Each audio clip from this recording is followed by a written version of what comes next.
ಕೃಷ್ಣ, ಇದು ಸಂತೋಷದ ಕಣ್ಣೀರು. ನನ್ ಮಕ್ಳನ್ನ ಒಟ್ಟಿಗೆ ನೋಡಿ ಸಂತೋಷ ಆಯ್ತು.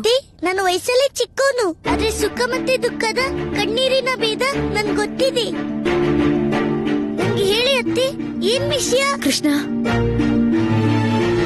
ನನಗೆ ಅರ್ಥನೇ ಆಗ್ತಿಲ್ಲ ನನ್ ಸಮಸ್ಯೆಗೆ ಪರಿಹಾರ ಏನು ಅಂತ.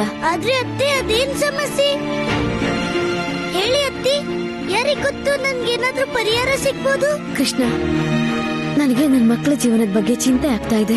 ನನಗೆ ಅವ್ರ ಭವಿಷ್ಯ ಅಪಾಯದಲ್ಲಿದೆ ಅನಿಸ್ತಾ ಇದೆ. ಆದ್ರೆ ಅವ್ರ ಜೀವನದಲ್ಲಿ ಯಾವ ಅಪಾಯ ಬಂದಿತ್ತು ಅದೆಲ್ಲ ದೂರ ಆಯ್ತು. ಈಗ ಚಿಂತೆ ಮಾಡೋ ಯಾವ ಅವಶ್ಯಕತೆನೂ ಇಲ್ಲ. ಈಗಂತೂ ನೀವು ಹಸ್ತಿನಾಪುರಕ್ಕೆ ಹೋಗ್ತಿದ್ದೀರಾ. ಇದನ್ ನೋಡು ಕೃಷ್ಣ, ಇದೇ ನನ್ ಚಿಂತೆ. ಈ ಬಾಣ ಹಸ್ತಿನಾಪುರದ್ದು. ನಾನು ನನ್ ಮಕ್ಕಳು ಹಿಮಾಲಯದಿಂದ ಇಲ್ಲಿಗೆ ಬರೋವಾಗ ಈ ಬಾಣನ ಯಾರೋ ಪ್ರಯೋಗ ಮಾಡಿದ್ದಾರೆ.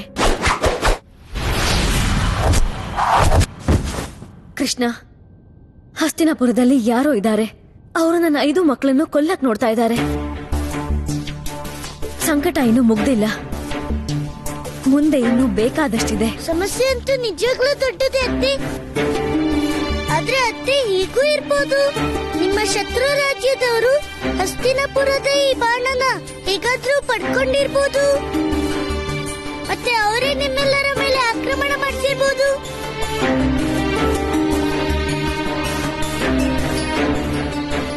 ಆದ್ರೆ ಯಾರೋ ಶತ್ರು ರಾಜ ಹಾಗ್ಯಾಕ್ ಮಾಡ್ತಾನೆ? ಯಾಕಂದ್ರೆ ಪಾಂಡವರ ಸಾವು ಒಂದು ರಾಜಕೀಯ ಷಡ್ಯಂತ್ರ ಅನ್ಸೋಕೆ. ಹೌದು ಕೃಷ್ಣ, ಹಾಗೂ ಆಗಿರಬಹುದು. ನಾನೀ ಬಾಣನ ನೋಡಿ ಎಷ್ಟು ಭಾವುಕಳಾದೆ ಅಂದ್ರೆ ಈ ರೀತಿಲಿ ಇದನ್ನ ಯೋಚನೆ ಮಾಡ್ಲಿಲ್ಲ.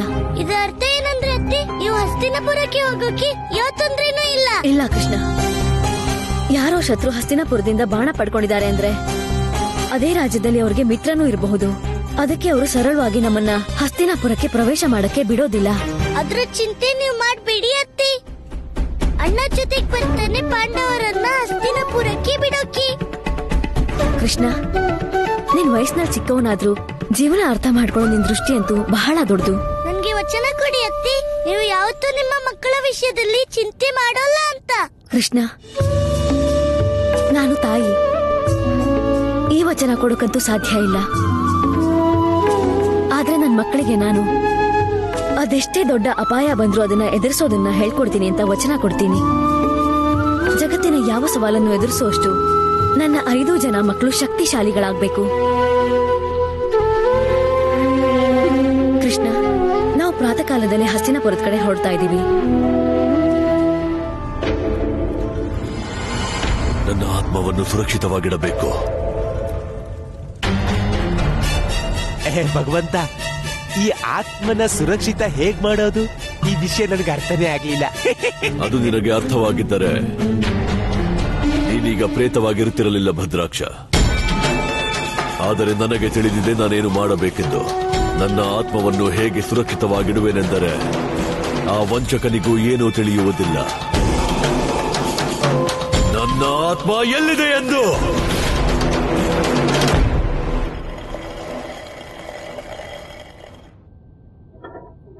ನೋಡು ಮಗಳೇ, ನನ್ ಮಾತನ್ನ ಗಮನ ಇಟ್ ಕೇಳು.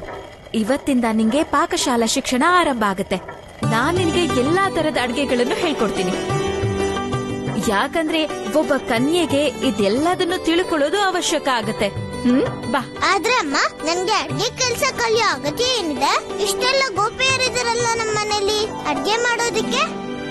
ಇಲ್ಲ ಕಂದ, ಗೋಪಿಯರು ಕೇವಲ ನಮ್ಗೆ ಸಹಾಯ ಮಾಡ್ಬೋದು ಅಷ್ಟೇ. ಆದ್ರೆ ಅವ್ರು ಯಾವಾಗ್ಲೂ ನಮ್ ಜೊತೆ ಇರೋಕಾಗತ್ತಾ ಹೇಳು? ಗೋಪಿಯರ್ ಇಲ್ದಿದ್ರು ಸಹ ನೀನಂತೂ ಯಾವಾಗ್ಲೂ ಇರ್ತಿಯಲ್ಲ ನನ್ ಜೊತೆ, ಅಲ್ವಾ ಅಮ್ಮ?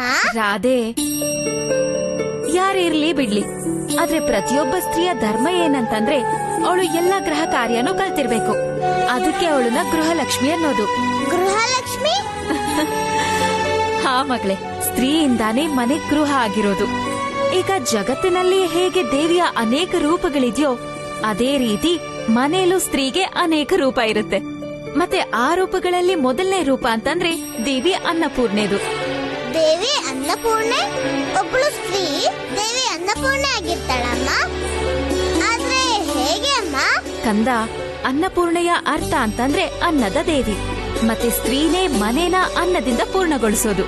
ತಾನು ಹಸುವಲ್ಲಿದ್ರು ಎಲ್ರಿಗೂ ಭೋಜನ ಮಾಡಿಸ್ತಾಳೆ. ಆದ್ರೆ ಅಮ್ಮ, ನಾನ್ ಹಾಗೆಲ್ಲ ಏನೂ ಮಾಡೋದಿಲ್ಲ. ಅದಕ್ಕೆ ರಾಧೆ, ನಾನ್ ನಿಂಗೆ ಅಡ್ಗೆ ಬಗ್ಗೆ ಎಲ್ಲ ವಿಷಯನೂ ಹೇಳ್ತೀನಿ, ಮತ್ತೆ ದೇವಿ ಅನ್ನಪೂರ್ಣೆ ಬಗ್ಗೆ ಪೂರ್ತಿ ಮಾಹಿತಿ ಕೊಡ್ತೀನಿ.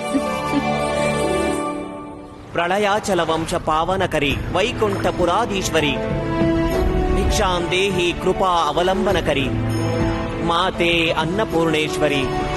ನಾರಾಯಣ ನಾರಾಯಣ. ಮಾತೆ, ನೀವಂತೂ ಸ್ವತಃ ಜಗಜ್ಜನನಿ, ವೈಕುಂಠವಾಸಿನಿ. ನೀವು ಸ್ವತಃ ದೇವಿ ಅನ್ನಪೂರ್ಣೇಶ್ವರಿ.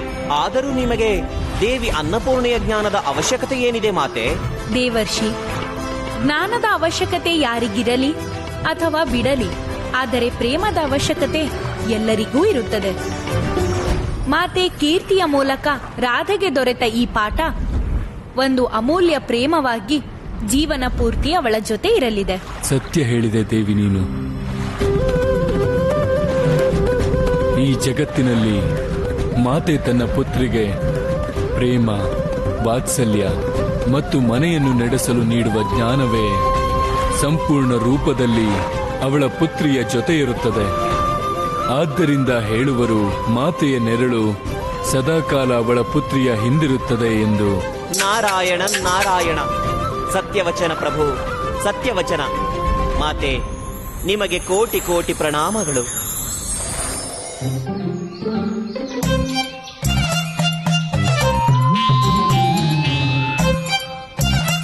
ಇಲ್ಲ, ಇದು ಸರಿ ಅನ್ಸ್ತಿಲ್ಲ. ಕೃಷ್ಣನ್ ಜೊತೆ ರಾಧೆ ಸರಿ ಅನ್ಸ್ತಿಲ್ಲ.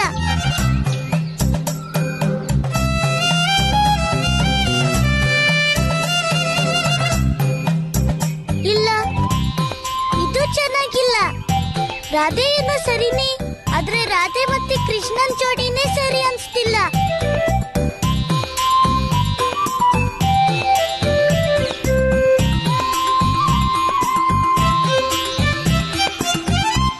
ಹಾ, ಈ ರಾಧೆ ಕೃಷ್ಣ ಖಂಡಿತ ಸರಿಯಾಗ್ಬೋದು ಅನ್ಸುತ್ತೆ.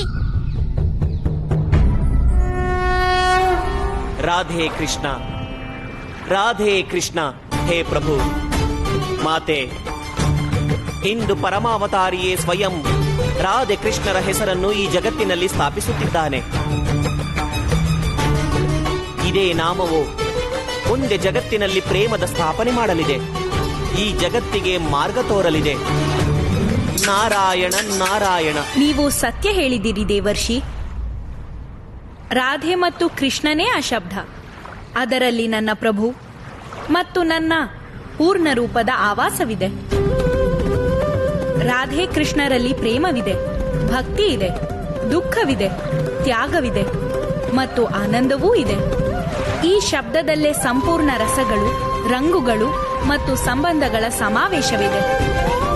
ರಾಧೆ ಕೃಷ್ಣರಲ್ಲಿ ಸಾಕ್ಷಾತ್ ಸಂಪೂರ್ಣ ಸೃಷ್ಟಿಯೇ ಸೇರಿಕೊಂಡಿದೆ. ಮುಂದೆ ಯಾರಾದರೂ ಈ ಶಬ್ದವನ್ನು ಮನದಲ್ಲಿ ಜಪಿಸಿದರೆ ದುಃಖಗಳಿಂದ ಮುಕ್ತರಾಗುತ್ತಾರೆ. ನೀನು ಸತ್ಯ ಹೇಳಿದೆ ದೇವಿ.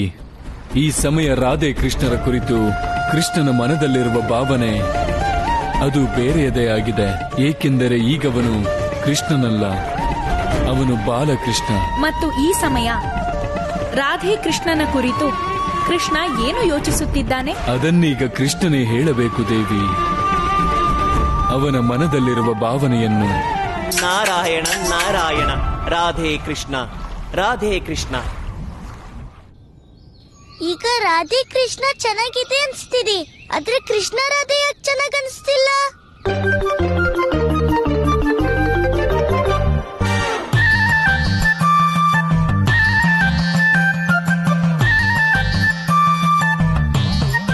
ಕೃಷ್ಣ, ನೀನು ಬರ್ಸಾನದಿಂದ ಇಲ್ಲಿ ಬಂದಾಗಿಂದ ನಾನ್ ನಿನ್ನ ನೋಡ್ತಾನೆ ಇದ್ದೀನಿ. ಯಾವಾಗ್ಲೂ ಯಾವ್ದೋ ಯೋಚನೆಯಲ್ಲಿ ಇರ್ತೀಯ, ಮತ್ ಹಗ್ಲು ರಾತ್ರಿ ನೀನ್ ಏನೇನೋ ಬರೀತಿರ್ತೀಯಲ್ಲ. ಏನು ಅಂತ ಹೇಳಿ ಅಣ್ಣ, ನೀನೇ ಹೇಳು. ರಾಧೆ ಕೃಷ್ಣ ಚೆನ್ನಾಗಿದ್ಯಾ ಅಥವಾ ಕೃಷ್ಣ ರಾಧೆನಾ? ಕೃಷ್ಣ, ನನ್ಗಂತೂ ಈ ರಾಧೆ ಕೃಷ್ಣನೂ ಚೆನ್ನಾಗಿಲ್ಲ ಅಥವಾ ಈ ಕೃಷ್ಣ ರಾಧೆನು. ಮತ್ತೆ ಒಂದ್ ಕೆಲ್ಸ ಮಾಡು ಕೃಷ್ಣ, ಇಲ್ ಕೊಡು.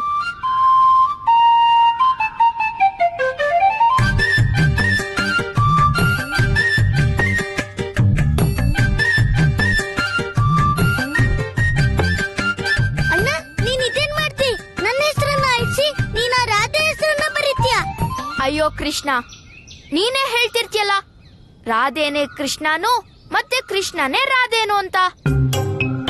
ಹಾಗಾಗಿ ಇದೇ ಸರಿಯಾಗಿದೆ. ರಾಧೆ ರಾಧೆ, ಸಮಸ್ಯೆ ಮುಗಿದ್ದು. ರಾಧೆ ರಾಧೆ ರಾಧೆ ರಾಧೆ ರಾಧೆ ರಾಧೆ. ಈ ಅಣ್ಣ ಅಂತೂ ಏನಾದ್ರೂ ಹೇಳ್ತಾನೆ. ಅವನ್ಗಂತೂ ಗೊತ್ತೇ ಇಲ್ಲ ಈ ಸಮಸ್ಯೆ ಏನಂತ. ಈ ಸಮಸ್ಯೆಗೆ ಪರಿಹಾರ ಹುಡ್ಬೇಕಲ್ವಾ? ಆದ್ರೆ ಯಾರು ಹೇಳ್ತಾರೆ ಈ ಸಮಸ್ಯೆಗೆ ಪರಿಹಾರ?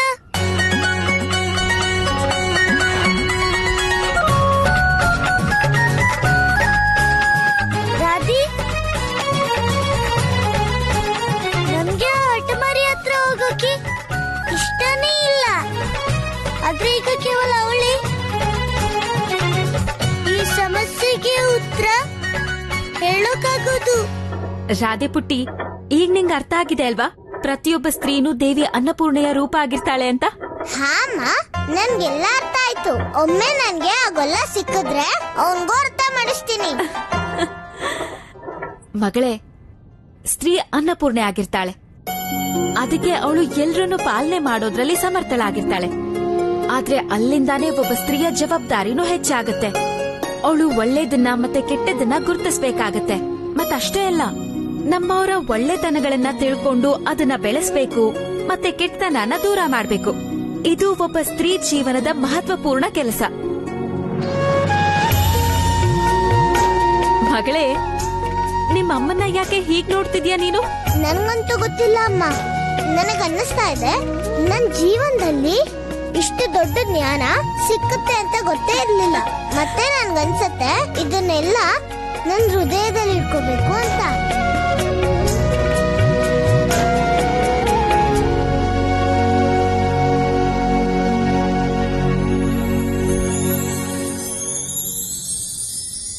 ಅಮ್ಮ, ನಂಗಂತೂ ಸದಾ ಗುಲ್ಲಂಗ್ ಅರ್ಥ ಮಾಡ್ಸೋದ್ರಲ್ಲೇ ಆಗೋಯ್ತು. ಆದ್ರೆ ಗೊತ್ತಾಯ್ತು ಇವತ್ತು ಅಮ್ಮನ್ ಸಹಾಯ ಇಲ್ದೆ, ಅಮ್ಮನ್ ಪ್ರೀತಿ ಇಲ್ದೆ ನಾವೇನು ಕಲ್ತ್ಕೊಳಕ್ಕಾಗಲ್ಲ. ಅಮ್ಮ ಇಲ್ದಿದ್ರೆ ಜೀವನ ಎಷ್ಟು ಅಪೂರ್ಣ ಆಗುತ್ತೆ ಅಂತ ಯಾವತ್ತೂ ಯೋಚನೆ ಮಾಡಿರ್ಲಿಲ್ಲ ನಾನು. ಸಾಕು ಆಯ್ತಾ ನಿನ್ ಮಾತೆಲ್ಲ? ನನಗೆಲ್ಲ ಗೊತ್ತು. ನೀನ್ ಖಂಡಿತವಾಗ್ಲೂ ನಿಮ್ಮ ಅಮ್ಮನ್ ಮಾತಿಂದ ತಪ್ಪಿಸ್ಕೊಂಡು ಇಲ್ಲಿಂದ ಓಡ್ ಹೋಗೋಕೆ ಉಪಾಯ ಮಾಡ್ತಿದ್ಯಾ ಅಂತ. ಇಲ್ಲ ಅಮ್ಮ, ನಾನಿವತ್ತು ನಿಮ್ಮನ್ನ ಹೊಸ ರೂಪದಲ್ಲಿ ನೋಡ್ದೆ. ಆದ್ರೆ ನೀನು ಕೂಡ ಈ ರಾಧೆಯ ಹೊಸ ರೂಪ ನೋಡ್ತೀಯ. ನನ್ಗಿವತ್ತು ಅರ್ಥ ಆಯ್ತು ಅಮ್ಮ. ಅಮ್ಮ ಹೇಳ್ದಿದ್ರೆ ನಾವೇನೂ ಅಲ್ಲ. ಅಮ್ಮ, ಹಗ್ಗ ಕೊಡು.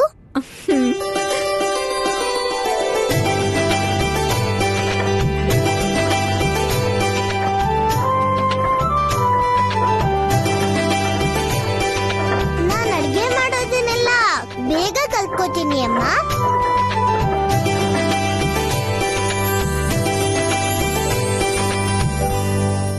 ನನ್ನ ಆತ್ಮತತ್ವವನ್ನು ಸುರಕ್ಷಿತವಾಗಿಡುವ ನಿರ್ಣಯವನ್ನೇನೋ ತೆಗೆದುಕೊಂಡೆ. ಆದರೆ ಆ ಸ್ಥಾನ ಹೇಗಿರಬೇಕೆಂದರೆ ಆ ಸರಳದರ್ಶಿ ಸರ್ವವ್ಯಾಪಿ ಅಂತರ್ಯಾಮಿ ವಿಷ್ಣು ಬೇಕೆಂದರೂ ತಲುಪಬಾರದು. ಅಯ್ಯೋ ಭಗವಂತ, ಆ ವಿಷ್ಣು ಅಂತೂ ಕಣ ಕಣದಲ್ಲೂ ವಾಸ ಮಾಡ್ತಾನೆ. ಅವನಿಲ್ದೇ ಇರೋ ನಿರ್ಜನ ಸ್ಥಾನ ಎಲ್ಲಿರುತ್ತೆ? ನನಗೆ ತಿಳಿದಿಲ್ಲ ಭದ್ರಾಕ್ಷ. ಆದರೆ ಈ ಕಾರ್ಯಕ್ಕೆ ಒಬ್ಬ ಋಷಿ ಇದ್ದಾನೆ. ಅವನೇ ನಮಗೆ ಸಹಾಯ ಮಾಡಬಲ್ಲ. ಅಯ್ಯೋ ಭಗವಂತ, ಎಲ್ಲಾ ಋಷಿಗಳು ಆ ವಿಷ್ಣುವಿನ ಭಕ್ತರೇ. ಮತ್ತೆ ಯಾರೋ ಋಷಿ ನಮ್ಗೆ ಸಹಾಯನ ಯಾಕೆ ಮಾಡ್ತಾನೆ ಭಗವಂತ? ಇವನು ಬಾಂಡೀರ ಋಷಿಯ ಹಾಗೆ ಮೂರ್ಖನಲ್ಲ. ಅವನಂತೆ ವಿಷ್ಣುವಿನ ಭಕ್ತಿಗೆ ಶಿರ ಅರ್ಪಣೆ ಮಾಡುವವನಲ್ಲ. ಭಗವಂತ, ಇವನು ಅದ್ಯಾವ ಋಷಿ? ಅವನೊಬ್ಬ ಅಸಾಧಾರಣ ಋಷಿಯೇ. ಅವನು ಬ್ರಹ್ಮ, ವಿಷ್ಣು, ಮಹೇಶ್ವರ ಯಾರ ಅಸ್ತಿತ್ವವನ್ನು ಸ್ವೀಕರಿಸುವುದಿಲ್ಲ. ಅವನು ಪೂರ್ಣ ರೂಪದಲ್ಲಿ ನಾಸ್ತಿಕನೇ. ಆದ್ರೆ ಭಗವಂತ, ಈ ಋಷಿ ಯಾರು ಅಂತ? ಋಷಿ ಚಾರ್ವಾಕ. ಋಷಿ ಚಕ್ಮಕ? ಋಷಿ ಚಾರ್ವಾಕ ಈ ಜಗತ್ತಿನಲ್ಲಿ ಧರ್ಮ, ಅಧರ್ಮ, ಪಾಪ, ಪುಣ್ಯ, ಕರ್ಮ, ದುಷ್ಕರ್ಮ, ನಾಸ್ತಿಕತೆ ಯಾವುದರಲ್ಲಿಯೂ ವಿಶ್ವಾಸ ಇಡುವುದಿಲ್ಲ. ಅವನು ನಮ್ಮ ಅಸುರರಿಗೆ ಬಹಳ ದೊಡ್ಡ ಸಹಾಯಕ. ನಮ್ಮ ಗುರು ಶುಕ್ರಾಚಾರ್ಯರಿಗಿಂತ ದೊಡ್ಡ ಸಹಾಯಕ. ಏಕೆಂದರೆ ಅವನು ಆ ವಿಷ್ಣುವಿನ ಸ್ಥಾನವನ್ನು ಕರ್ಮದಿಂದಲ್ಲ ತನ್ನ ವಿಚಾರಗಳಿಂದ ಖಂಡಿಸುವವನು.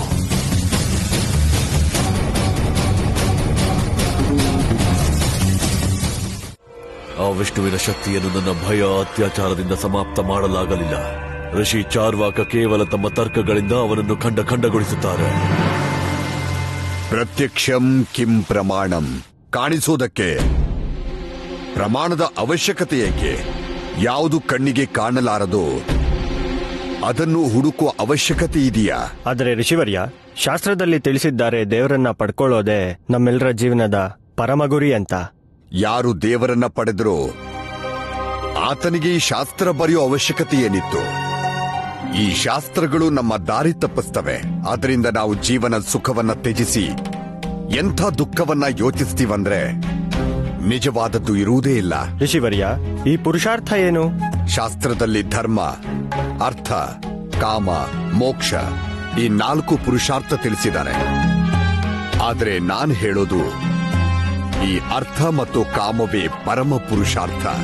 ಯಾಕಂದ್ರೆ ಮನುಷ್ಯನ ಜೀವನದಲ್ಲಿ ಇವೆರಡು ಪುರುಷಾರ್ಥಗಳನ್ನ ಪಡ್ಕೊಂಡ್ರೆ ಸುಖ ಪ್ರಾಪ್ತಿಯಾಗುತ್ತೆ.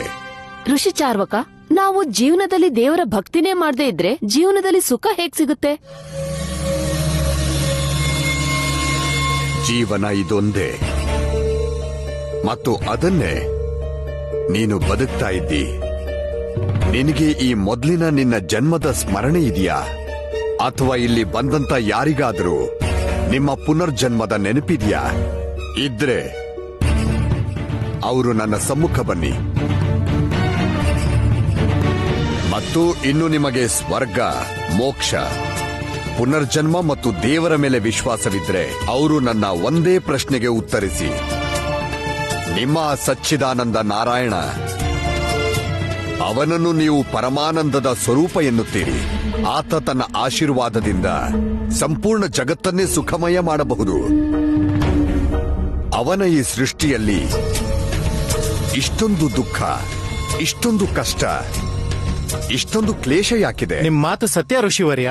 ಒಂದ್ ವೇಳೆ ಜಗತ್ತಲ್ಲಿ ಭಗವಂತ ಇದ್ದಿದ್ರೆ ಜನ್ರ್ಯಾಕ್ ಇಷ್ಟ ಕಷ್ಟ ಪಡ್ತಿದ್ರು? ನೀವು ನಮ್ ಕಣ್ ತೆರೆಸಿದ್ರಿ.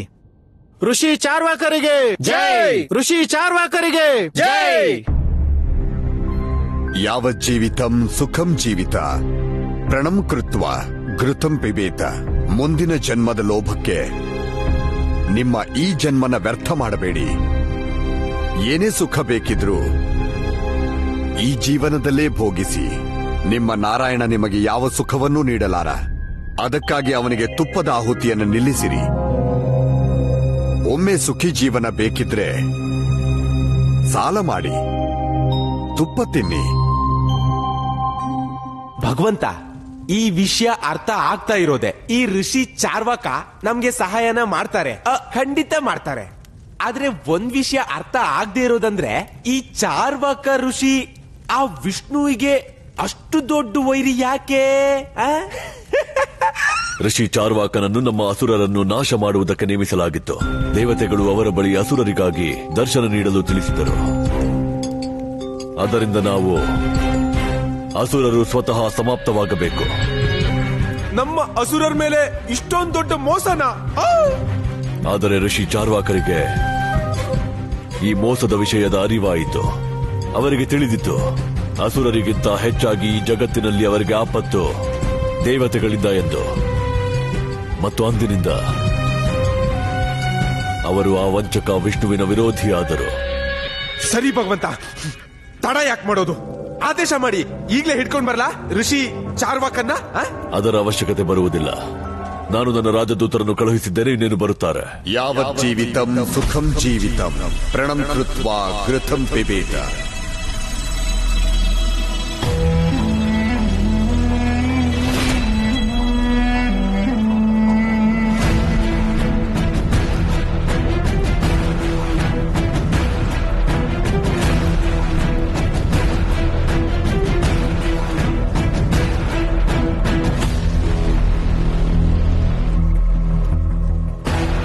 ಸುಸ್ವಾಗತಂ, ಸುಸ್ವಾಗತಂ. ಕಂಸಧಾಮಕ್ಕೆ ನಿಮಗೆ ಸ್ವಾಗತವಿದೆ ಋಷಿವರ್ಯ.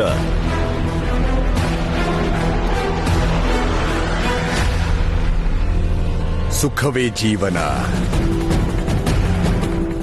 ಭೋಗವೇ ಜೀವನ. ಎಲ್ಲಿಯವರೆಗೆ ಬದುಕಿರ್ತೀರಿ ಅಲ್ಲಿಯವರೆಗೆ ಸುಖವಾಗಿರಿ. ಸಾಲ ಮಾಡಿ ಮತ್ತೆ ತುಪ್ಪ ತಿನ್ನಿ. ನೀನು ಈವರೆಗೂ ಭಯಭೀತ ಮತ್ತು ಅಶಂಕಿತನೇ ಕಂಸ. ಶಂಕೆ ಬಿಡು ಮತ್ತು ಸುಖಪೂರ್ವಕ ಜೀವನ ವ್ಯತೀತ ಮಾಡು. ಯಾಕೆಂದ್ರೆ ನಿನ್ನ ಜೀವನದ ಅತ್ಯಂತ ದೊಡ್ಡ ದುಃಖ ವೃಂದಾವನದ ಆ ಕೃಷ್ಣ. ಇನ್ನು ನಿನ್ನ ಜೀವನದಲ್ಲಿ ಯಾವುದೇ ಬಾಧೆ ಉತ್ಪನ್ನ ಮಾಡೋದಿಲ್ಲ. ವಿಶ್ರಾಂತಿಯ ಇಚ್ಛೆ ಇದೆ.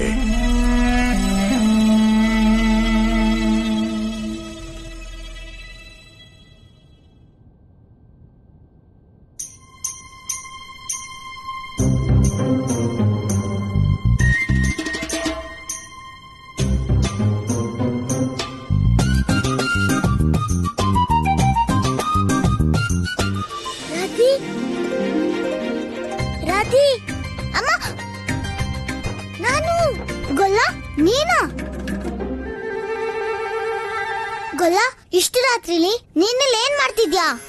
ಅದೇ ನನ್ಗೆ ಅನ್ಸ್ತಿತ್ತು ನೀನನ್ನ ನೆನ್ಪಾಡ್ಕೊಂಡೆ ಅಂತ, ಮತ್ತೆ ನನ್ನನ್ನ ನೋಡ್ಬೇಕು ಅಂದ್ಕೊಂಡೆ. ಆದ್ರೆ ನಾನು ನಿನ್ಗೆ ತುಂಬಾ ಪ್ರಶ್ನೆ ಕೇಳೋದಿತ್ತು. ಒಳ್ಳೇದಾಯ್ತು ನೀನೇ ಇಲ್ಲಿಗೆ ಬಂದಿದ್ದು. ನನ್ಗೆ ಗೊತ್ತಾಗ್ಬೇಕು, ನವರಾತ್ರಿಲಿ ನಿನ್ನ ಶಕ್ತಿ ಅವತಾರ ಅಂದಿದ್ ಯಾಕೆ? ರಜಿ, ನಾನು ಇಷ್ಟು ರಾತ್ರಿಲಿ ಪರ್ಸನಕ್ಕೆ ಬಂದೆ ಅಂತ ನೀನ್ ಕೇಳಲ್ವಾ? ಅಯ್ಯೋ, ನಾನು ಅದ್ರ ಬಗ್ಗೆ ಯೋಚಿಸ್ಲೇ ಇಲ್ಲ. ಏನ್ ವಿಷಯ ಗೊಲ್ಲ? ಏನಾದ್ರೂ ಅಪಾಯ ಬಂದಿದ್ಯಾ? ಇಲ್ಲ ರಜೆ, ಒಂದ್ ಪ್ರಶ್ನೆ ಇದೆ, ಅದ್ಯಾಕೋ ಏನೋ ತಿಳಿತಿಲ್ಲ.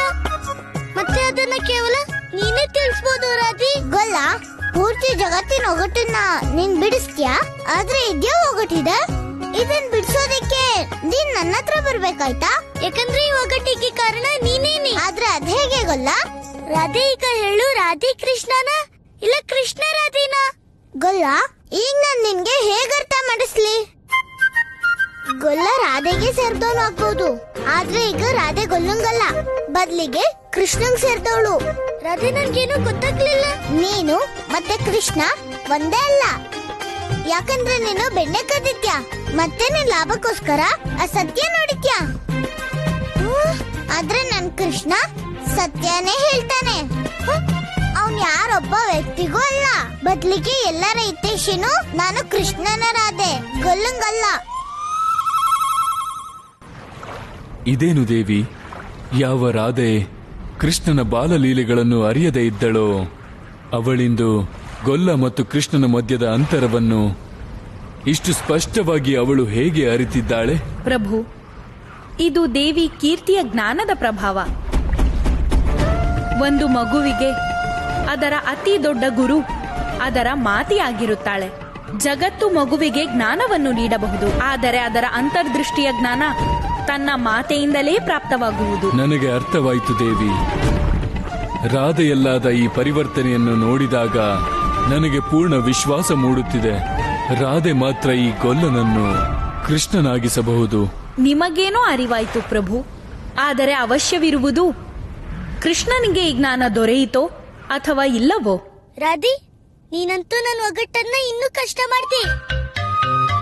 ಸರಿ, ಈ ಒಗ್ಗಟ್ಟನ್ನ ಬಿಟ್ಬಿಡು. ವೃಂದಾವನದಿಂದ ಬರ್ಸಾನಕ್ ನಡ್ಕೊಂಡ್ ಬಂದಿದ್ದೀನಿ, ಬಹಳ ಹಸು ಆಗ್ತಿದೆ. ಏನು ನೀನು ನಿನ್ ಗೊಲ್ಲಂಗೆ ಭೋಜನ ಕೊಡೋದಿಲ್ವಾ? ನೀನು ಗೊಲ್ಲ ಆಗ್ ಬಂದಿದ್ಯಾ, ಕೃಷ್ಣನಾಗ್ ಬಂದಿದ್ರೆ ಭೋಜನ ಖಂಡಿತ ಕೊಡ್ತಿದ್ದೆ. ಹೋಗು, ನನ್ ಕೃಷ್ಣ ಬಾ, ಭೋಜನ ಖಂಡಿತ ಮಾಡಿಸ್ತೀನಿ. ರಾಧಿ, ಇವತ್ತೇನೋ ವಿಚಿತ್ರವಾಗಿ ಆಡ್ತಿದ್ಯಲ್ಲ? ಯಾಕಂದ್ರೆ ಗೊಲ್ಲ, ಇವತ್ತು ಅಮ್ಮ ನನ್ಗೆ ಹೇಳ್ಕೊಟ್ಟಿದ್ದಾಳೆ, ಮನೇಲಿ ಸ್ತ್ರೀ ಅನ್ಪೂರ್ಣೆ ಆಗಿರ್ತಾಳೆ. ರಾತ್ರಿ ಕತ್ಲಲ್ಲಿ ಕಳ್ಳನ್ ತರ ಬಂದ್ರೆ ದೇವಿ ಅನ್ಪೂರ್ಣೆ ಭೋಜನ ಕೊಡಲ್ಲ. ಅದಕ್ಕೆ ನೀನು ಇವತ್ತು ಉಪವಾಸನೇ ಇರ್ಬೇಕು ಗೊಲ್ಲ. ಹೋಗು ಅಟ್ಟ ಮಾರಿ ರಾಧಿ, ನಾನ್ ನಿನ್ನ ಹತ್ರ ಮಾತಾಡಲ್ಲ. ಮತ್ತೆ ಒಮ್ಮೆ ನಾನು ನಿನ್ಗೆ ರಾಧಿ ಮತ್ತೆ ಕೃಷ್ಣನ ಸತ್ಯ ತಿಳಿಸ್ತಾ ಇದ್ರೆ ನನ್ನ ಹೆಸರು ಕೃಷ್ಣನೇ ಅಲ್ಲ. ನನ್ನ ವ್ಯಥೆ ಏನೆಂದರೆ ಋಷಿವರ್ಯ, ನನಗೆ ಯಾರು ಸಹಾಯಕರಿಲ್ಲ, ಯಾರು ಮಾರ್ಗದರ್ಶಕರಿಲ್ಲ, ಯಾರು ವಿಚಾರಕರಿಲ್ಲ. ನಾವು ಶಕ್ತಿಶಾಲಿಯಾಗಿರುವ ನಂತರವೂ ಕೊನೆಯಲ್ಲಿ ಪರಾಜಯ ನಮ್ಮದೇ ಆಗುತ್ತದೆ. ನಾನಂತೂ ಧರ್ಮದ ಶತ್ರುವಲ್ಲ ಅಥವಾ ಅಧರ್ಮದ ಪರ. ನನ್ನ ಏಕಮಾತ್ರ ಇಚ್ಛೆ ಏನಂದ್ರೆ ಈ ಸಮಸ್ತ ಜಗತ್ತಿನಲ್ಲಿ ಪ್ರತಿಯೊಂದು ಪ್ರಾಣಿ ಸುಖ ಪಡಲಿ. ಅದನ್ನೇ ಅವರು ಬಯಸುವುದಿಲ್ಲ. ಆ ವಿಷ್ಣುವಿನ ಭಕ್ತರು ಹೇಳುತ್ತಾರೆ, ಜಗತ್ತು ಮಿಥ್ಯವಂತೆ, ಸುಖವಾಗಿದ್ದರೆ ಯಾವ ಸುಖವಿಲ್ಲವಂತೆ. ಗೊತ್ತಿದೆ ಕಂಸ, ಮತ್ತೆ ಇದೆಲ್ಲದರ ಹಿಂದೆ ಒಂದೇ ಕಾರಣ ಇದೆ, ನಮ್ಮ ಜೀವನ. ನಾವು ದೇವತೆಗಳ ತರ ಎಷ್ಟೋ ಕಲ್ಪ ಅಥವಾ ಯುಗ ಜೀವಿಸೋದಿಲ್ಲ. ಆದ್ರಿಂದ ಅವರು ನಮ್ಮ ಜೀವನನ ಮಿಥ್ಯೆ ಅಂತಾರೆ.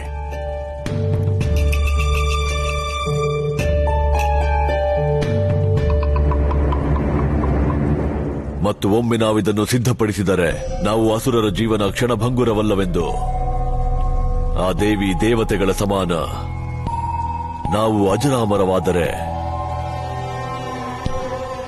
ಆ ದುಃಖದಾತ ವಿಷ್ಣುವಿಗೆ ಇದಕ್ಕಿಂತ ದೊಡ್ಡ ಪರಾಜಯ ಏನಿರುತ್ತದೆ? ನಾನಿನ್ನ ಭಯ ಮತ್ತೆ ಮಂಥನನ ಅರ್ಥ ಮಾಡಿಕೊಳ್ಳಬಲ್ಲೆ ಕಂಸ. ಆದ್ರೆ ನಾನಿಲ್ಲಿಗೆ ನಿನಗೆ ಸಹಾಯ ಮಾಡೋದಕ್ಕೆ ಬಂದಿಲ್ಲ. ಬದಲಿಗೆ ನಿನಗೆ ಸಹಾಯ ಮಾಡೋದ್ರಿಂದ ನಾನು ನನ್ನ ಚಾರ್ವಾಕ ದರ್ಶನನ ಪ್ರಚಾರ ಮಾಡಬಹುದು. ಹಾಗಿದ್ದರೆ ನನ್ನ ಈ ಮಾತು ಕೇಳಿ. ನಾನು ನನ್ನ ಆತ್ಮವನ್ನು 3 ಭಾಗಗಳಾಗಿ ವಿಭಾಗಿಸಿದ್ದೇನೆ. ಅದರಲ್ಲಿ ಒಂದು ಭಾಗ ಯಾವುದಾದರೂ ವಿಶೇಷ ಸ್ಥಾನದಲ್ಲಿ ಅಡಗಿಸಬೇಕು, ಅಲ್ಲಿ ಆ ಕೃಷ್ಣ ತಲುಪಬಾರದು.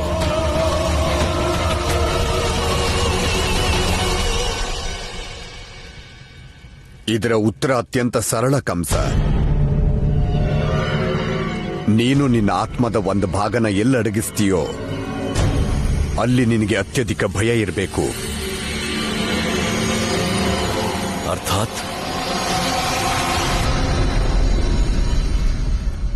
ನಿನ್ನ ಆತ್ಮದ ಒಂದು ವಿಶೇಷ ಭಾಗನ ಕೃಷ್ಣನ ಆತ್ಮದಲ್ಲಿ ಸ್ಥಾಪನೆ ಮಾಡು. ಆಗ ನೀನು ಶಾಶ್ವತವಾಗಿ ಸುರಕ್ಷಿತ ಇರಬಹುದು. ಆಗ ನಿನ್ನನ್ನು ಸಾಯಿಸೋದಕ್ಕೆ ಕೃಷ್ಣ ತನ್ನನ್ನೇ ಕೊಂದ್ಕೋಬೇಕಾಗುತ್ತೆ.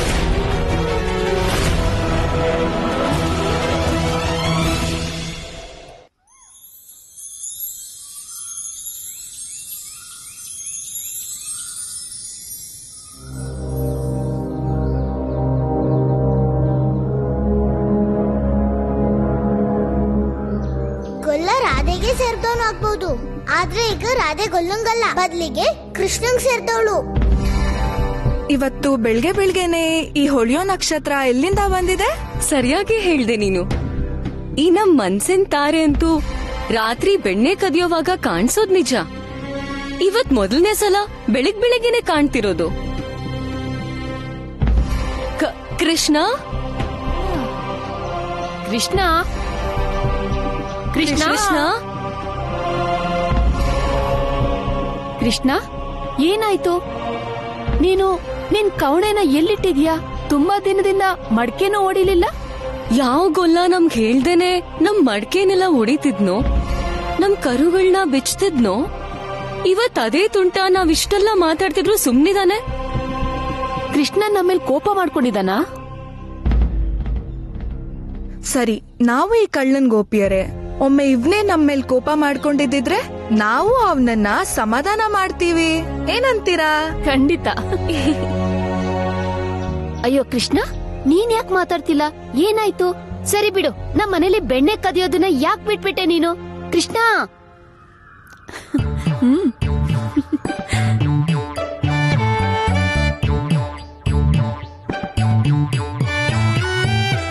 ಕೃಷ್ಣ ಕೃಷ್ಣ ನಮ ಕೃಷ್ಣ ಕೃಷ್ಣ ಕೃಷ್ಣ ಓ ಕೃಷ್ಣ ಈ ಗೋಪಿಯರ ಕೃಷ್ಣ.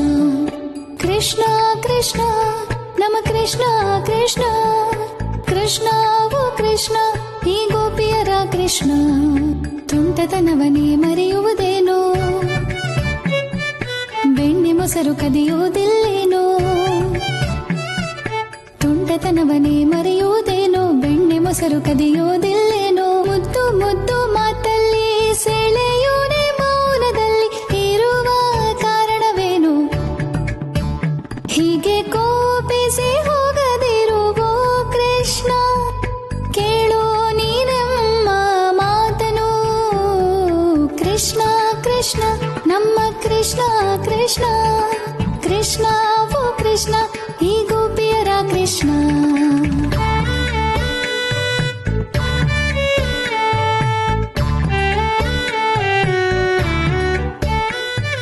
ಕೊಟ್ಟಿಯಲ್ಲಿನ ದನಗಳನ್ನು ನೀನೇತಕ್ಕೆ ಬೆಚ್ಚಿಲ್ಲ, ಬೆಣ್ಣೆಯ ತುಂಬಿದ ಗಡಿಗೆಗಳ ಏತಕ್ಕೆ ಒಡೆಯಲೇ ಇಲ್ಲ. ಗಲ್ಲಿ ಗಲ್ಲಿಯಲ್ಲಿ ತಿರುಗಾಡುತ್ತಾ ಗೊಲ್ಲರ ಛೇಡಿಸುವವನು, ನಲ್ಮೆಯ ಸಿಹಿ ಸಿಹಿ ಮಾತಿಂದೆಲ್ಲರ ಎಲ್ಲರದೆಯ ಗೆಲ್ಲುವವನು.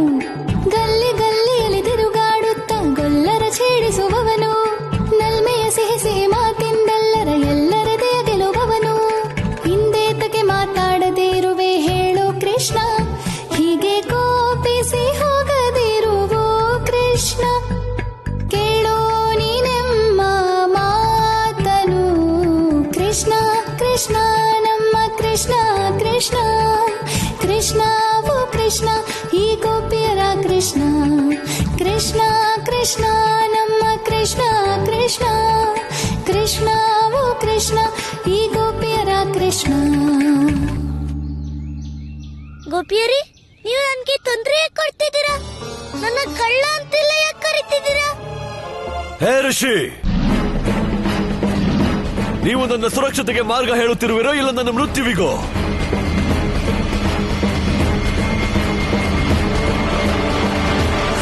ಕಂಸ, ನೀನು ಆ ನಾರಾಯಣನಲ್ಲಿ ಎಷ್ಟು ಮಗ್ನನಾಗಿದೀಯ ಅಂದ್ರೆ ಈ ಜಗತ್ತಿನ ತತ್ವನೇ ಮರ್ತಿದೀಯ. ಕಳ್ಳತನದಿಂದ ಪಾರಾಗ್ಬೇಕು ಅಂದ್ರೆ ಎಲ್ಲಕ್ಕಿಂತ ಸುರಕ್ಷಿತ ಸ್ಥಾನ ಕಳ್ಳನ ಮನೆಯೇ ಆಗಿರುತ್ತೆ. ವಿಷ್ಣು, ಅವನು ವಿಷ್ಣು. ನನ್ನ ಹತ್ಯೆಗಾಗಿಯೇ ಅವನು ಅವತರಿಸಿದ್ದಾನೆ. ಅವನಿಗೆ ಸ್ವಲ್ಪವೂ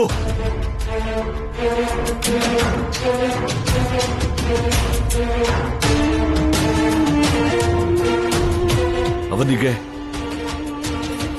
ಸ್ವಲ್ಪವೇ ತಿಳಿದರು ಅವನು ನನ್ನ ಆತ್ಮವನ್ನು ಎಷ್ಟು ಚೂರು ಮಾಡುವನೆಂದರೆ ನನಗೆ ನನ್ನ ಪರಿಚಯವೇ ಸಿಗಲಾರದು. ಇದನ್ನ ನೀನ್ ಹೇಳ್ತಿರೋದಲ್ಲ ಕಂಸ,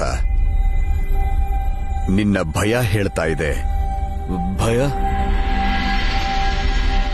ಮತ್ತು ನಾನು ಋಷಿ, ಭೋಗ ವಿಲಾಸದ ಜೀವನ ನಡೆಸುತ್ತಾ ನಿನ್ನ ಬುದ್ಧಿ ಮತ್ತು ಆತ್ಮದೃಷ್ಟಿ ಎರಡು ದುರ್ಬಲವಾಗಿದೆ. ನನ್ನ ಜೀವನವನ್ನು ತೆಗೆದು ನನ್ನದೇ ಶತ್ರುವಿನ ಕೈಯಲ್ಲಿಡುವುದು ಇದು ಎಂತ ಬುದ್ಧಿವಂತಿಕೆ? ನಿನ್ನ ದೃಷ್ಟಿ ಭಯದಿಂದ ತುಂಬಿದೆ ಕಂಸ. ಆದರೆ ಋಷಿ ಚಾರುವಾಕನಿಗೆ ಯಾರ ಬಗ್ಗೆ ಭಯನೂ ಇಲ್ಲ, ಅಥವಾ ಯಾವ ವಸ್ತುವಿನ ಲೋಭನೂ. ಕಸ್ತೂರಿ ಆ ಮೃಗದ ನಾಭಿಯಲ್ಲೇ ಸುರಕ್ಷಿತವಾಗಿರುತ್ತೆ. ಆದ್ರೆ ಆ ಮೃಗ ಪೂರ್ತಿ ವನದಲ್ಲೂ ಅದನ್ನ ಹುಡುಕಾಡ್ತಾ ಅಲಿಯುತ್ತೆ. ಈಗಲೂ ಅದೇ ಪ್ರಕಾರ ನಿನ್ನ ಆತ್ಮ ಕೃಷ್ಣನ ಆತ್ಮದಲ್ಲಿ ಸುರಕ್ಷಿತವಾಗಿರುತ್ತೆ.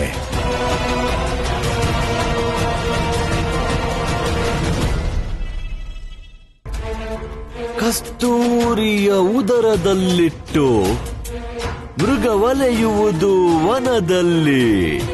ಹೀಗೆಯೇ ನಿನ್ನ ತರ್ಕಗಳಿಂದ ನೀನು ಸಾಧಾರಣ ಮನುಷ್ಯರನ್ನು ಆಸ್ತಿಕರಿಂದ ನಾಸ್ತಿಕರಾಗಿಸುವೆ. ಆದರೆ ನೀನು ಮರೆತಿರುವೆ, ನಾನು ಭಗವಂತನು. ನನ್ನ ಪಾಲಿಗೆ ಭಗವಂತನಿಗೆ ಯಾವ ಅಸ್ತಿತ್ವ ಇಲ್ಲ ಕಂಸ.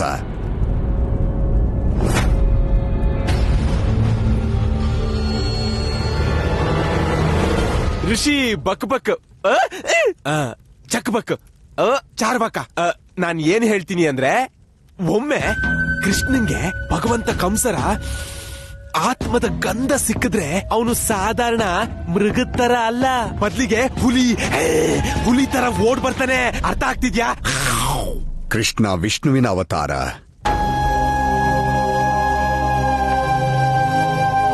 ಮತ್ತೆ ವಿಷ್ಣು ತನ್ನ ಆತ್ಮದಲ್ಲಿ ಧಾರಣೆ ಮಾಡೋದು ಅವನ ಪರಮ ಭಕ್ತರಾದವರನ್ನ, ಅವರನ್ನ ಉದ್ಧಾರ ಮಾಡ್ತಾನೆ. ಒಮ್ಮೆ ನೀನು ಯಾವುದೋ ಪ್ರಕಾರ ನಿನ್ನನ್ನ ಅವನ ಆತ್ಮದಲ್ಲಿ ಸ್ಥಾಪನೆ ಮಾಡಿದ್ರೆ ಆಗ ನಿನ್ನ ಆತ್ಮದ ಆ ಭಾಗ ಅವನದ್ದೇ ಆತ್ಮದ ಭಾಗ ಆಗಿರುತ್ತೆ. ಆಗ ನೀನು ಅವನ ಸಮಾನ ಅಜರ ಅಮರ ಅವಿನಾಶಿ ಆಗೋಕ್ ಸಾಧ್ಯ. ಭದ್ರಾಕ್ಷ, ಎಣಿಸಿಲ್ಲ ಅದೆಷ್ಟೋ ಋಷಿಗಳ ಮೇಲೆ ನಾನು ಅನಾಚಾರ ನಡೆಸಿದೆ. ಅವರಿಗೆ ಹಿಂಸೆ ನೀಡಿದೆ, ಎಷ್ಟೋ ಜನರ ಹತ್ಯೆಯನ್ನೇ ಮಾಡಿದ್ದೇನೆ. ಆದರೆ ವಿಡಂಬನೆಯನ್ನು ನೋಡು, ಒಬ್ಬ ಋಷಿಯೇ ಈಗ ಭಗವಂತ ಕಂಸನನ್ನು ಅಮರಗೊಳಿಸಿದ್ದಾನೆ.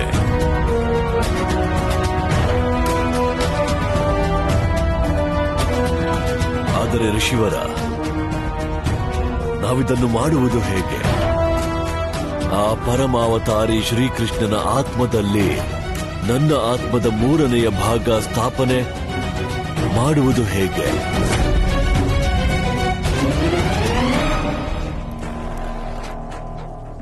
ಮಾತು ಬಹಳ ಆಯ್ತು. ಈಗ ನನ್ನ ಯೋಚನೆ ಮತ್ತೆ ವಿಚಾರ ಮಾಡೋ ಶಕ್ತಿ ಕ್ಷೀಣ ಆಗ್ತಾ ಇದೆ. ಬಹಳ ಹಸಿವಾಗ್ತಾ ಇದೆ ನನಗೆ. ಶೀಘ್ರಾತಿ ಶೀಘ್ರ 56 ರೀತಿ ಭೋಜನದ ವ್ಯವಸ್ಥೆ ಮಾಡಿ. ಅಯ್ಯೋ ಋಷಿ ಚಕ್ಬಕ್ ಚಾರ್ವಕ, ನೋಡು ನಿನ್ನ ಭೋಜನ ಎಲ್ಲೂ ಓಡ್ ಹೋಗಲ್ಲ. ಮೊದ್ಲು ಆಗ್ಬೇಕು ಉಪಾಯ, ಆಮೇಲೆ ಬರುತ್ತೆ ಭೋಜನ. ಭೋಗವೇ ಜೀವನ. ಎಲ್ಲಿಯವರೆಗೆ ಜೀವನನೋ ಅಲ್ಲಿಯವರೆಗೆ ಭೋಗ ಮಾಡಿ, ಆಮೇಲೆ ಮುಂದಿನದು. ನನಗೆ ಸಂದೇಹವಿದೆ, ನಿಮಗೆ ಮಾರ್ಗ ತಿಳಿದಿದೆಯೇ ಇಲ್ಲವೇ? ಕಂಸ, ನನಗೆ ಜಗತ್ತು ಅರ್ಥ ಆಗಿದೆ. ಹಾಗಾಗಿ ಜಗತ್ತಿನ ಸಂಬಂಧಗಳನ್ನು ಚೆನ್ನಾಗಿ ಅರ್ತಿದ್ದೇನೆ. ಕೃಷ್ಣನ ಆತ್ಮದಲ್ಲಿ ನಿನ್ನ ಆತ್ಮನ ಯಾರು ಸ್ಥಾಪನೆ ಮಾಡಬಹುದು? ಅವನಿಗೆ ಕೃಷ್ಣನ ಜೊತೆ ಪ್ರೇಮದ ಸಂಬಂಧ ಇರಬೇಕು, ಸ್ನೇಹದ ಸಂಬಂಧ ಇರಬೇಕು. ಮತ್ತವಳೆ ಯಶೋದೆ.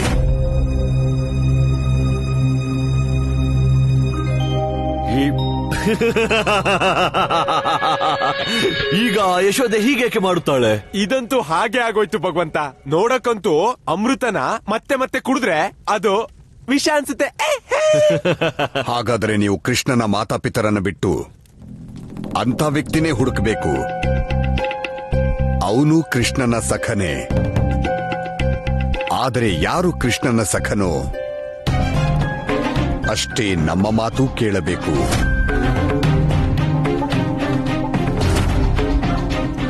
ಅಂತ ವ್ಯಕ್ತಿ ಯಾರಿರಬಹುದು? ಈ ದೀಪಕ್ಕೆಲ್ಲ ಎಣ್ಣೆ ಹಾಕಿಡಿ, ಹಾಗೆ ಇನ್ನೊಂದಷ್ಟು ಆರತಿಗೆ ಎತ್ತಿಡಿ.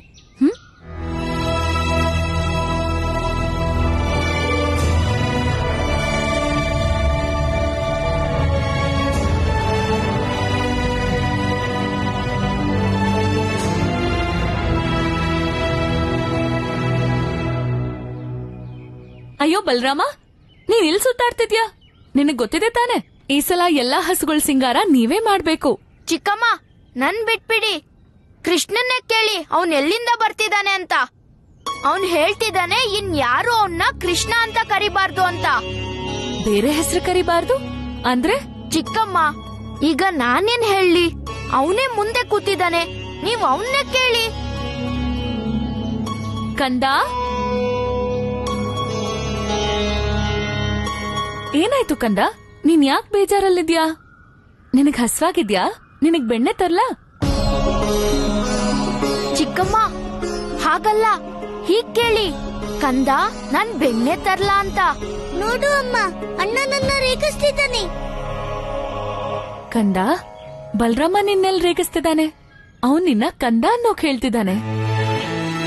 ಅಮ್ಮ, ನೀನು ನನ್ನ ಹೆಸರನ್ನ ಕೃಷ್ಣ ಅಂತಿಟ್ಮೇಲೆ ಎಲ್ರೂ ಬೇರೆ ಬೇರೆ ಹೆಸರಿಂದ ಯಾಕೆ ಕರೀತಾರೆ? ಬೇರೆ ಯಾವ ಹೆಸರು ನನ್ ಬೇಡ. ಆದ್ರೆ ಕಂದ, ಅದ್ರಲ್ಲೇನ್ ತಪ್ಪಿದೆ? ಅಮ್ಮ, ನಿನ್ಗೆ ಅದ್ರಲ್ಲೇನು ತಪ್ಪನ್ಸಲ್ಲ.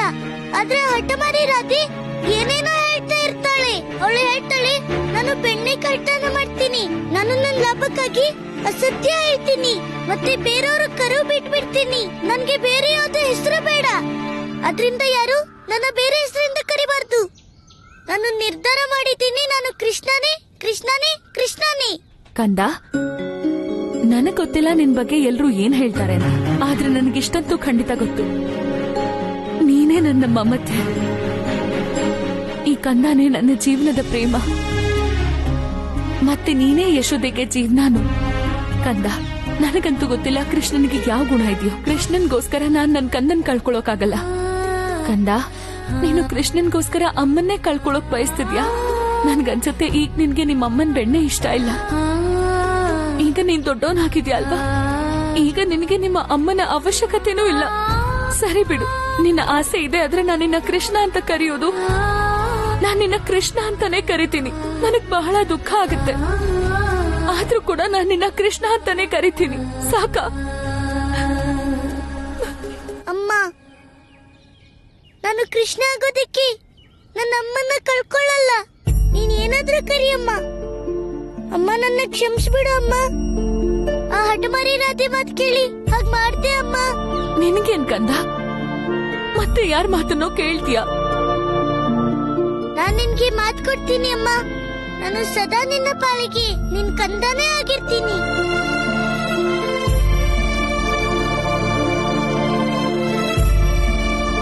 ನನ್ ಕಂದ. ಅಮ್ಮ, ನಿನ್ನ ಕಾರಣದಿಂದ ನನ್ನ ಅಮ್ಮನ ಕಣ್ಣಲ್ಲಿ ನೀರ್ ಬಂತು. ನೀನ್ ನೋಡ್ತಿರೋ ರಾಧೆ, ನಾನೇನ್ ಮಾಡ್ತೀನಿ?